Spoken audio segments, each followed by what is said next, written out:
Sing about the okay, are we good? I think we're good. And we're live, hooray! What's up, Hacksters? It is Throwback Thursday, and I've got something really nice for you today. Excited to talk about this one. So, freeform circuits, also known as dead bug circuits, are a beautiful part of modern electronic art.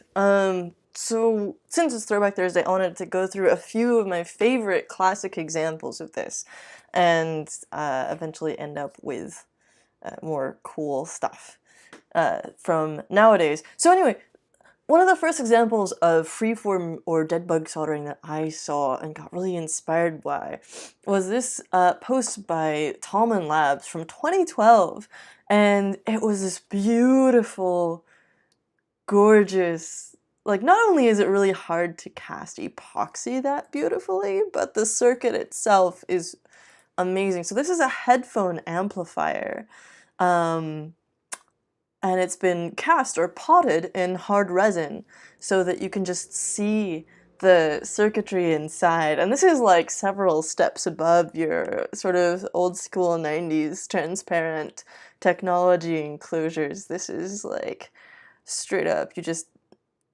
cast it in epoxy and it looks beautiful. One of the interesting things about this project is the notes at the bottom say that these jack audio sockets were used because they're sealed. Like most audio jacks, I don't have one on hand right now, have little holes where the wires go in, and so you can't, you wouldn't be able to cast this in epoxy because the place where the headphone plug goes in would just get filled up with epoxy, and so they used sealed ones, even though they're not the best quality, because they could do that with them. Ooh, look at that, super cool.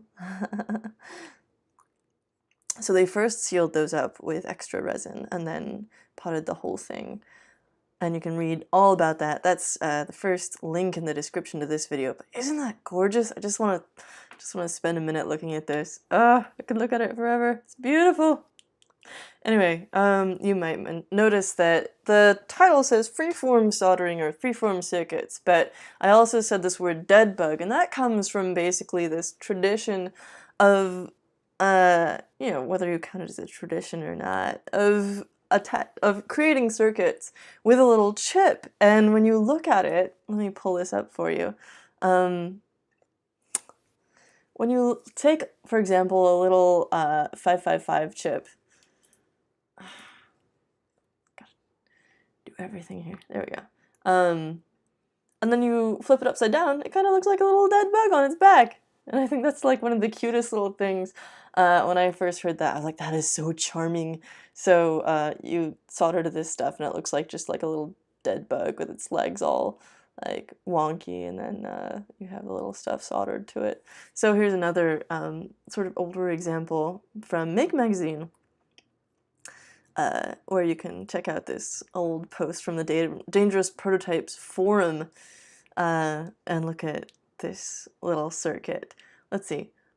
They also tried casting theirs in epoxy, but unfortunately, epoxy is really finicky, and so theirs turned out the way that most of mine does, which is like full of bubbles and kind of yellow, and probably kind of sticky too. Mine tends to come out kind of sticky. I'm not very good at measuring.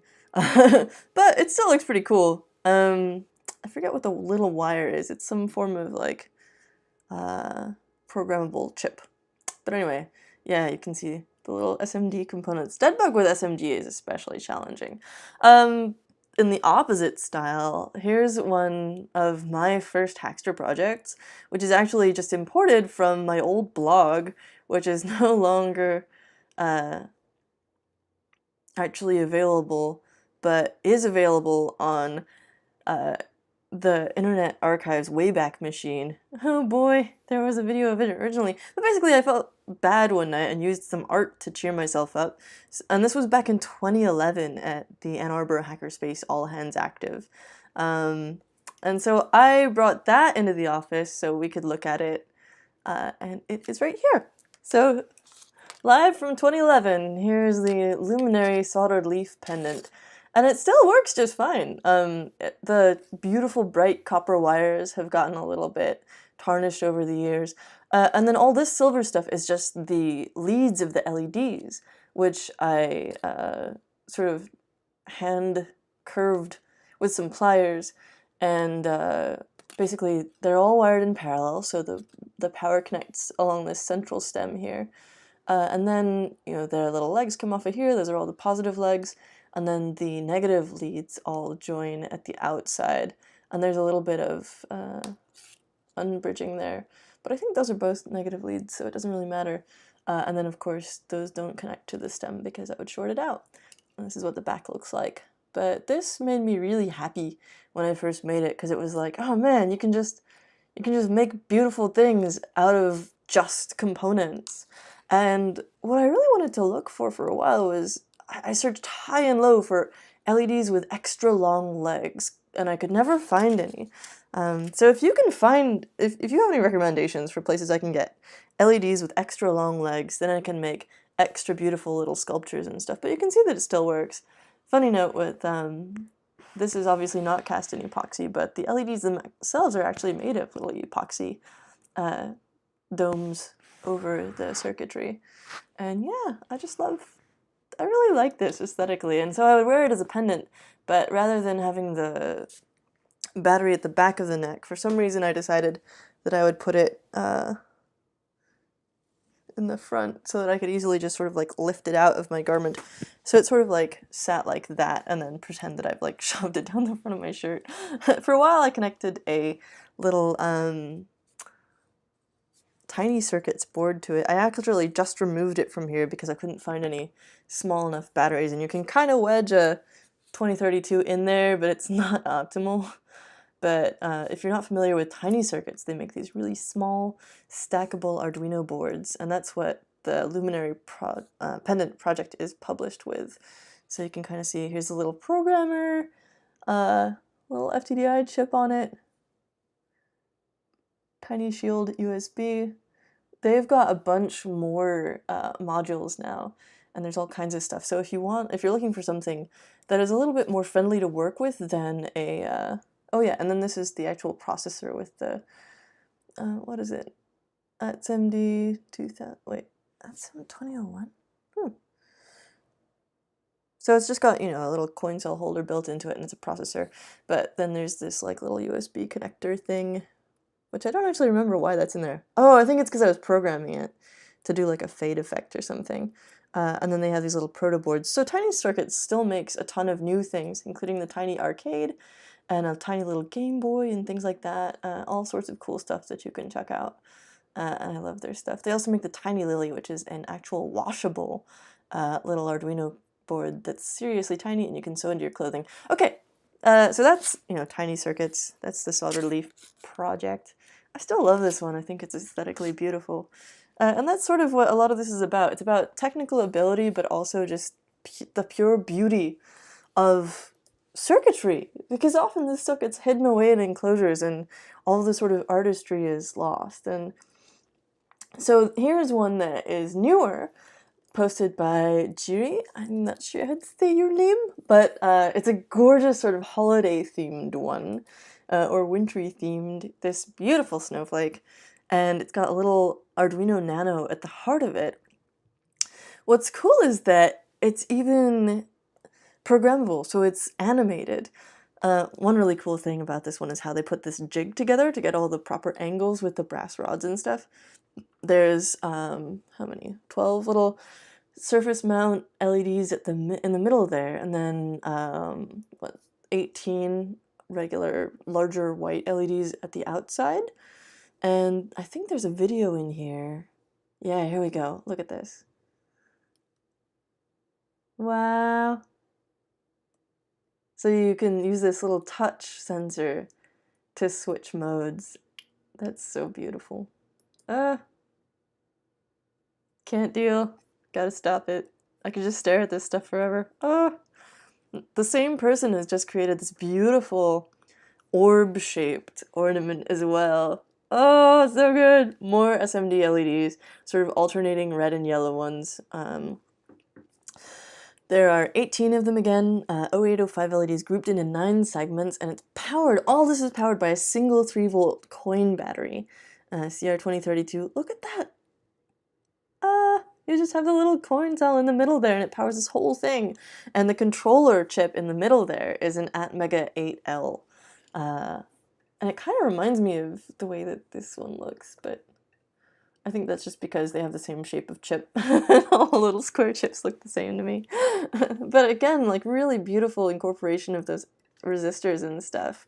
I have to mention here Mohit's beautiful work. I've been following his stuff like forever. I got to see it in person at Open Hardware Summit, and it is just as beautiful, if not more so, in person. Oh man, he is doing such amazing stuff. Someone always asks where he like how he puts this stuff together. He gets these brass rods from the internet, but they're also like sold in little hobby shops. And just makes all this really beautiful circuitry. He works at Particle, and so he works a lot with their boards to make stuff. But obviously, like here, for example, it's based on a bipolar junction transistor, astable multivibrator. This one does not have a 555. But yeah, there's a traditional sort of like little sort of blinky, dual blinky circuit that you can make with a transistor. And this is apparently based on that.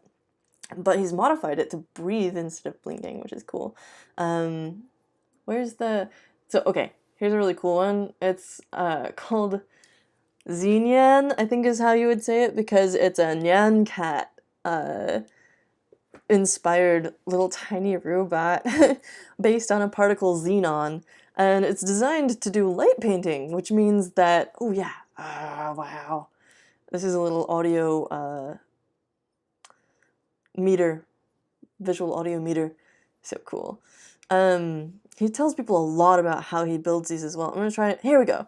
So the Xenyan, yeah, it has this little 8 neopixel stick that it uses.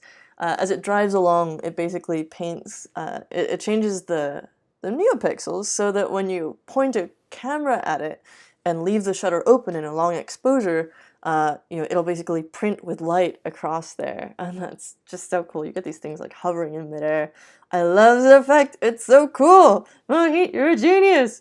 I tried to get him to do an interview, but well, I shouldn't say that. Anyway, I would love to have more people on who are doing really cool stuff.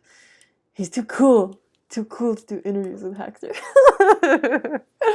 But I really admire his work.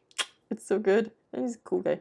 Anyway, so back at Bay Area Maker Faire last year, 2017, I photographed this gorgeous little... We talked about astable multivibrators a second ago, right? The ones with the 2 transistors, and then you've got 4 resistors, 2 capacitors, and then 2 LEDs.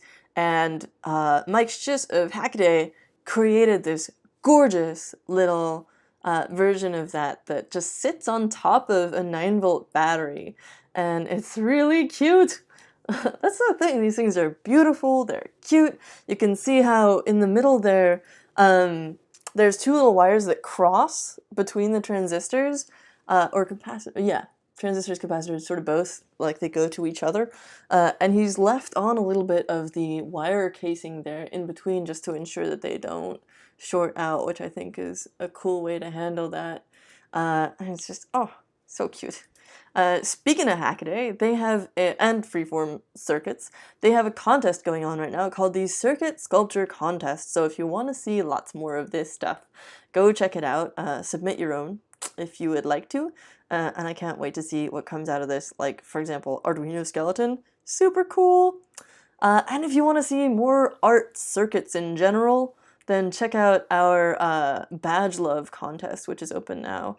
It's the other kind of art circuitry, one of the many other kinds. And if you're interested in PCB badges and more cool art in that nature, sort of the opposite, it's all about the PCB as opposed to it being all about not having a PCB, then go register and enter this contest. We'd love to see what you make. That's all I got for you. Happy Throwback Thursday. I'm still down the video editing hole, so this is coming in a little late, but I'd love to see links to your favorites, because this is just one of my favorite kinds of art. Like you see, I've been into this since like 2011, and it's like, oh, It's just painful how beautiful these things can be. So yeah, put them in the comments. I'd love to see all of your links for this, and submit your stuff for the PCB contest as well. All right. Any questions before we go? Thermal properties. Bug what is upside down? Yes. To confirm, dead bug soldering is about the little bug being upside down. That's how it goes with the chip. Yes. All right. Thanks for watching. Have a great Thursday. I'll catch you soon. Ciao.